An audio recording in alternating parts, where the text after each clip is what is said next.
They mocked her poverty until the rich rancher said, "She's the treasure my ranch was missing."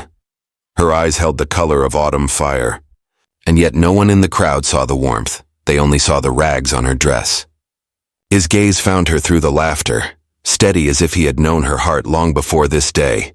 The square of Haven Ridge bustled with ribbons and fiddle tunes, children darting between stalls, boots grinding against the dusty boards. It was the annual town festival, a day when every merchant polished his wares and every family wore their best. Except Iris Whitlow. Her best was a faded indigo dress, frayed at the hem and patched more times than she could remember. She clutched a small bouquet of wildflowers she had gathered at dawn, lavender sprigs, daisies, and one golden marigold that had fought to bloom in poor soil, much like herself. The laughter began in whispers, sharp as needles. Look at her sleeves, torn again. She smells of smoke from the forge. What fool lets a blacksmith stray parade with flowers? Iris straightened her spine, her braid brushing against her back as she walked toward the contest stand. She had entered the flower arranging competition, the only part of the festival that cost nothing but effort. And to everyone's shock, her simple bouquet, wrapped in a scrap of muslin, had been chosen as the finest. The mayor's assistant called her name. "Miss Iris Whitlow, come claim your ribbon." Her heart skipped. For once she was seen. She stepped forward, careful not to meet the eyes of those who sneered. She thought of her little sister bedridden above the forge, who had whispered that morning, "Bring me back something pretty, Iris. This ribbon would be for her." But halfway across the square, her path was blocked. Lila Benton, daughter of the wealthiest rancher in town, stood waiting with lips curled in mock sweetness. At her side, two girls smirked. Lila's hand brushed a bucket of murky washwater perched conveniently on the edge of a stall. "Oh dear," she sang, "watch your step." The bucket tipped. Dirty water cascaded over Iris's dress, soaking the thin fabric until it clung to her legs. Gasps burst into cruel laughter. Her flowers fell, crushed under careless boots. She thought she could play at being a lady. Poor thing forgot she's nothing but soot and scraps. Heat burned Iris's cheeks, but no tears fell. She bent down, lifted the wilted flowers with shaking hands and pressed them close as if they still carried beauty. Straightening, she stood taller than before, her gaze fixed ahead, her silence more defiant than words. The laughter quieted suddenly, as though a shadow had crossed the sun. A voice deep and commanding rolled through the square. Enough, heads turned.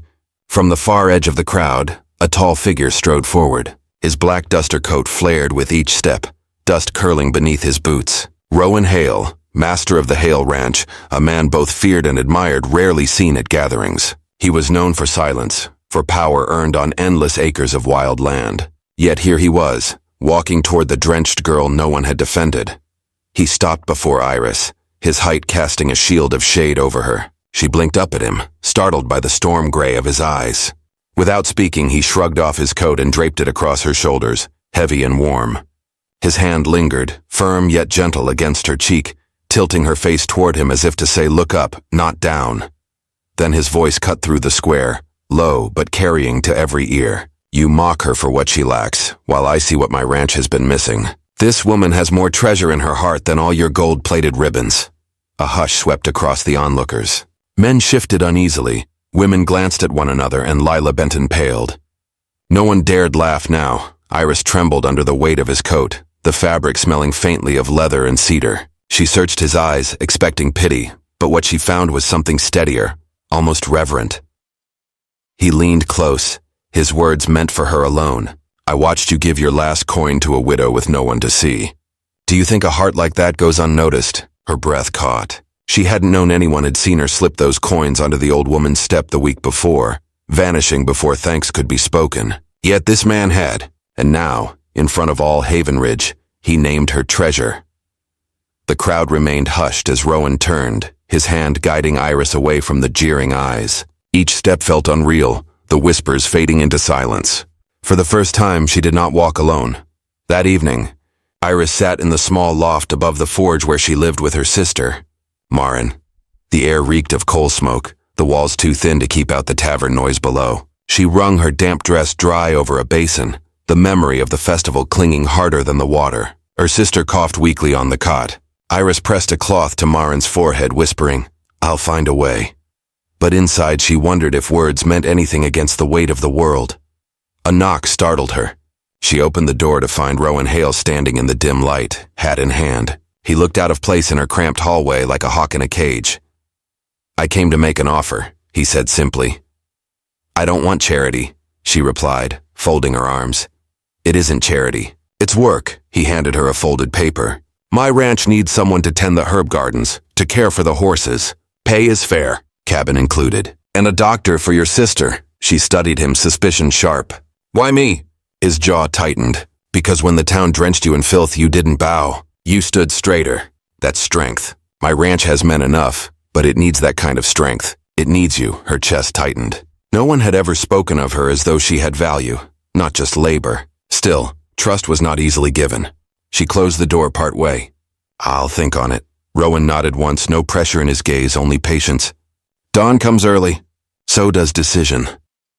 With that he turned and left, boots echoing down the stairs like thunder rolling away. Later, as Marin's fever worsened, Iris held her close and listened to the ragged breaths. She thought of Rowan's coat heavy on her shoulders, his words that cut through a crowd's cruelty. Perhaps for the first time, she believed escape from this life was possible. Far outside town, Rowan rode back to his ranch beneath a rising moon. His thoughts lingered not on his cattle, nor on the endless fields waiting for rain, but on the girl with fire-bright hair who stood unbroken in the face of scorn. He had not meant to intervene, but when he saw her mocked, something long dormant in him had stirred. The ranch was vast, rich, and empty, and perhaps, just perhaps, he had finally found what it was missing. The morning after the festival, Iris woke with her sister's hand clutching hers, the frail grip of a girl who had known too many nights of fever. Marin's breath rattled softly, her thin frame trembling even in sleep. Iris smoothed the blanket over her, her mind turning back to the man with storm-gray eyes who had stood between her and the cruelty of the town. She had meant to dismiss him, to distrust his offer, but Rowan Hale's words lingered like a brand on her heart. By dawn, she had made her decision. With her patched satchel packed and Marin bundled close against her side, she left the forge loft behind. Each step toward the ranch felt heavier, as though the town's whispers clung to her boots, but she didn't falter. The road stretched long and lonely, the hills rolling wide and green until at last the Hale ranch came into view. The main house stood tall, weathered wood and proud stone chimneys rising against the pale sky. Beyond it, barns sprawled, corrals thrummed with restless horses and fields unfurled farther than she could see. She stopped at the gates, her breath catching. This place belonged to another world, a world that had never welcomed her. But then Rowan stepped forward, his broad frame outlined by the morning light. He said nothing at first, only reached down and lifted Marin gently from Iris's arms, as though the girl were made of glass. Without hesitation, he carried her across the yard to a modest cabin tucked behind the stables, where a doctor was already waiting. Iris followed, clutching her satchel, unsure whether to be grateful or afraid. "You're free to leave whenever you choose," Rowan said quietly, standing aside as the doctor bent over Marin. "But if you stay, you'll work. This ranch will give back only what you earn." "I never asked for rescue," she replied, her chin high. "And I'm not offering it," he answered, his gaze steady. "I'm offering purpose." So Iris stayed. The days that followed tested every ounce of her strength. From dawn until the last light bled from the sky, she bent her back to the herb garden. Rows of sage, comfrey, and mint filled the beds, weeds strangling their roots. Her hands blistered, her fingernails cracked with dirt, but she worked without complaint. At night she returned to the cabin, tending Marin's fever, reading aloud from a tattered book until the girl's eyes fluttered shut. The men of the ranch watched with narrow eyes. They saw the patched dress, the calloused hands, and whispered when she passed, "The Baron's pet. He only brought her here because she's pretty." They offered no help when she hauled buckets, no kindness when her shoulders sagged with fatigue. Rowan did not interfere. He kept his distance, silent as ever, but small signs betrayed his hand. When the roof of her cabin began to leak, she woke to find fresh shingles stacked neatly by the door. When her firewood dwindled, a new pile appeared overnight. When her bread ran low, she discovered a basket of rolls, warm as if left only moments before. He never spoke of these gestures and she never asked, but she noticed. Always she noticed. One evening, storm clouds gathered over the hills, rolling dark and heavy. Iris hurried to cover the herb beds, her braid whipping against her back as the wind howled. Rain struck like stones, soaking her in moments. She wrestled with a canvas sheet, her arms aching when a shadow loomed beside her. Rowan was there, silent as ever, his broad hand steadying the canvas. Without a word, he lifted his coat, holding it above them both. For a moment their fingers brushed, her chilled skin against his calloused warmth. The thunder rolled, rain drumming against the canvas, and Iris looked up at him, breath caught in her throat. "Why are you kind when no one is watching?" she asked softly. "But distant the moment I look at you?" He didn't answer. His eyes lingered, storm meeting flame. Then he pulled the coat tighter around her shoulders and turned away into the rain. She stood there trembling, not from the cold but from the quiet ache that lingered in his absence. Life on the ranch pressed forward. The men still doubted her, though some had begun to nod in grudging respect when she passed. She brewed teas for their fevers, salves for their burns, never asking for thanks. One day the test of her worth came sudden and sharp. A scream tore through the afternoon.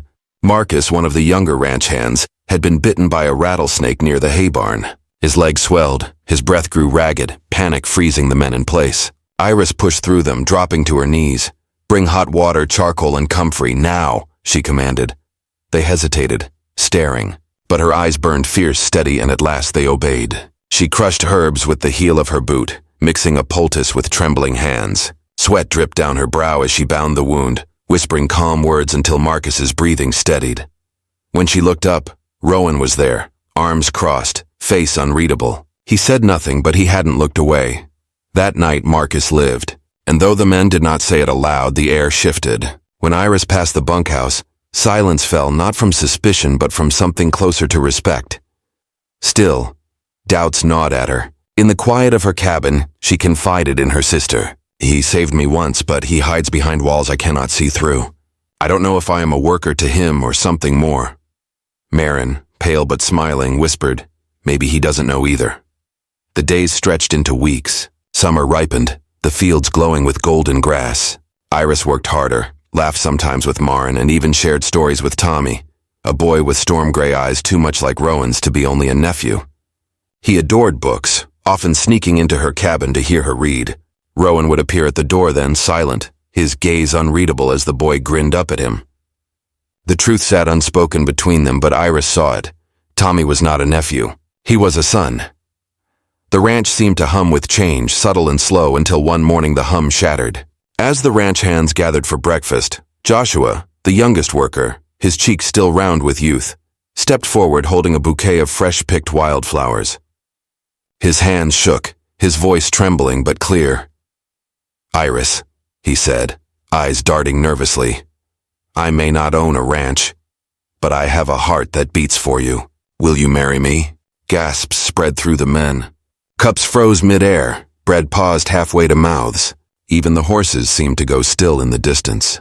Iris stood stunned, her breath caught, the flowers trembling in her view.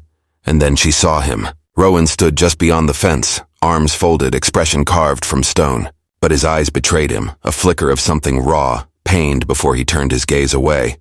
The silence stretched. Joshua knelt, still holding out the flowers. Iris stepped forward, heart pounding. She touched the bouquet, fingers brushing his, then drew a breath. "Joshua," she said gently, "you are kind, but my heart is not ready to belong to anyone." Her voice was steady, but inside her chest thundered. She didn't look toward Rowan again, though she felt the weight of his silence like chains. The men murmured, some disappointed, some smug, and Joshua lowered his head, retreating with dignity. Iris stood clutching the flowers, her pulse racing, knowing the moment had changed everything, not because of Joshua's proposal, but because of the man who had looked away. And for the first time since she had stepped onto Hale Ranch, she realized she feared not the judgment of the town nor the whispers of the men. She feared the silence of Rowan Hale and what it might cost both of them. The days after Joshua's proposal felt heavier, the air thick with whispers Iris couldn't quite escape. Some ranch hands avoided her gaze, others watched with narrowed suspicion, as though her refusal had planted seeds of envy rather than respect. Even the silence from Rowan pressed harder than before. He had not spoken of what happened, had not looked at her the same way. She told herself it didn't matter. But every evening when she sat by Marin's bedside, she felt the ache of words unsaid. Then the theft happened. It began with a missing pouch of wages, money meant for the stable boys. Panic spread quickly, but suspicion spread quicker. By nightfall, murmurs wound through the bunkhouse like snakes in dry grass. She was the newcomer, the girl plucked from poverty, the one who had arrived with nothing. She took it. One voice hissed. She's fed her sick sister long enough on scraps. Now she's feeding her on stolen coin. She worked in the forge's loft, another muttered. I saw her slip bread once. Desperation breeds thieves. Before Iris could even gather her thoughts, a group of ranch hands stormed into her cabin. Marin clung to her blanket, wide-eyed, as men turned over baskets, tore through shelves, scattering herbs across the floor. One pulled a dusty satchel from beneath the cot and shook it open.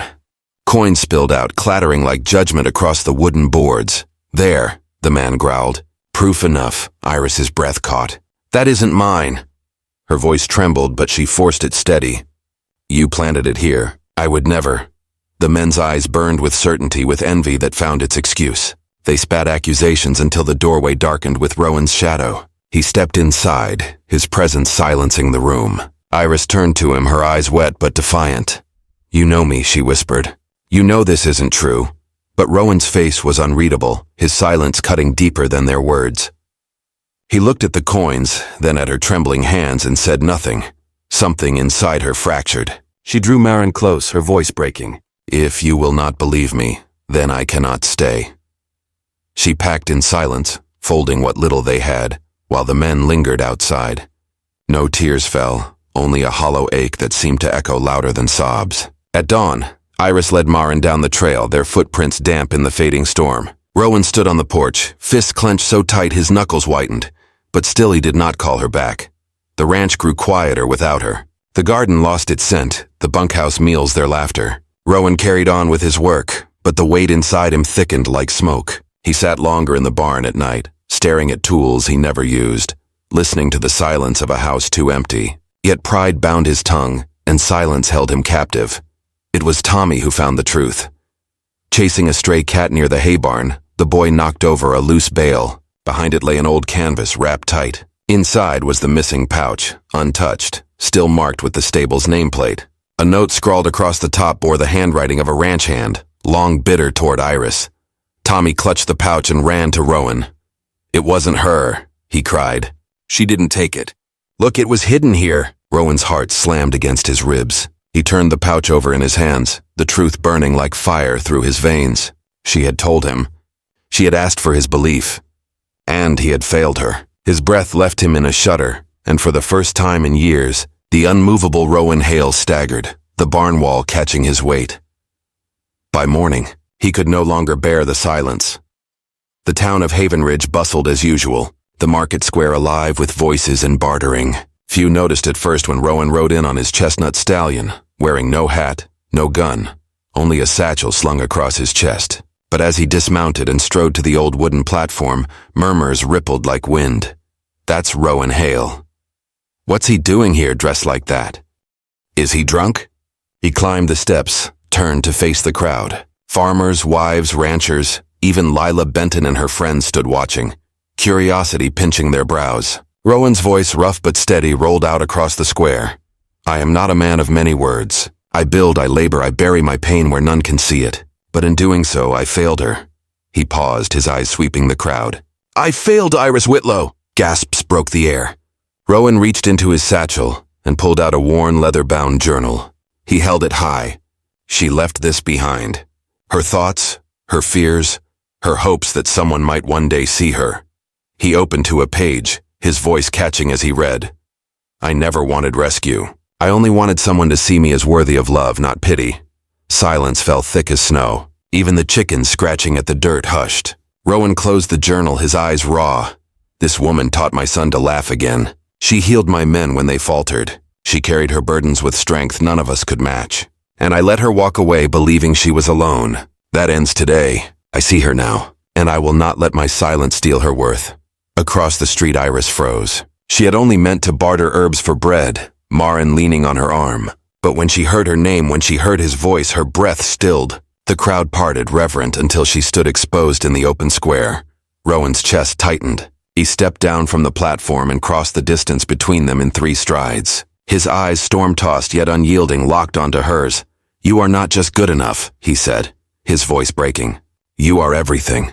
And I let you believe you were less. His hand reached for hers, trembling. Come home. Not for the ranch, not for Marin, for me. Marin tugged at Iris's skirt, her small voice quivering. Please, Iris, I miss the ranch. I miss Tommy, I miss him. Tears blurred Iris's vision. She knelt, holding her sister tight, then rose to face Rowan. Her voice shook, but it carried clear. I never wanted saving, but you are the first man who asked me to stay for myself. And she placed her hand in his. The square erupted. Some clapped slow, some cried, others shouted blessings. Even Lila Benton looked away, shame flooding her painted cheeks. Tommy ran forward beaming, his straw hat crooked as he shouted, You're really coming back, aren't you? Iris laughed through her tears. Yes, Tommy, I'm coming back. Rowan leaned down, pressing his forehead to hers. This time he did not whisper. This time all of Haven Ridge heard. You are mine to walk beside, not behind. And I will never let you feel small again. The crowd roared, petals tossed into the air, a fiddle striking up a tune. For the first time in years, Rowan smiled without restraint. And under the sky that had watched them suffer, doubt and fight for dignity, Iris Whitlow and Rowan Hale began again. Side by side, stronger than any storm that had tried to break them.